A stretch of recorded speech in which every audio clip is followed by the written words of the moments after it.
రాజీనామాపై సవాల్కు కట్టుబడి ఉన్నానన్నారు హరీష్ రావు. ప్రభుత్వం హామీలు అమలు చేస్తే రాజీనామా చేస్తా అన్నారు. మేనిఫెస్టోలో ఇచ్చిన అన్ని హామీలు అమలు చేయాలన్న హరీష్ రావు రాజీనామా లేఖను స్పీకర్ ఫార్మాట్లో పంపించేందుకు సిద్ధంగా ఉన్నారన్నారు. కావాలంటే ఇప్పుడే రాజీనామా లేఖను టీవీ9 ఆఫీస్కు పంపిస్తా అంటూ ప్రభుత్వానికి హరీష్ రావు సవాల్ విసిరారు. నేను ఆ రోజు సంగారెడ్డిలో నా ప్రెస్ మీట్ విజువల్స్ టీవీ9 కూడా కోరుతా ఉన్నా. నా ఫస్ట్ ప్రెస్ మీట్, నా ఛాలెంజ్ని మీరు కావాలంటే ఒకసారి చూపించండి.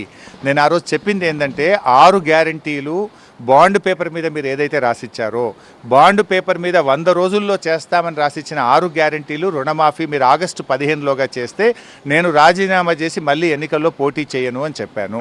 Are you ready?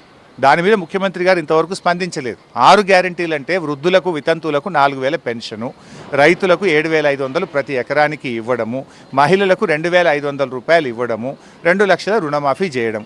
ఇది నేను కొత్త డిమాండ్లు పెట్టలేను, గొంతెమ్మ కోరికలు కావు. మీరు బాండ్ పేపర్ మీద రాష్ట్ర ప్రజలకు 100 రోజుల్లో చేసిస్తామన్నారు. 6 నెలలు అయింది మీ గవర్నమెంటు. ఆగస్టు 15 అంటే దాదాపు 9 నెలలు అవుద్ది. 9 నెలల్లోనైనా ఆలస్యమైన ఈ రాష్ట్ర ప్రజలకు మేలు జరిగితే నేను సంతోషపడేవాడిని.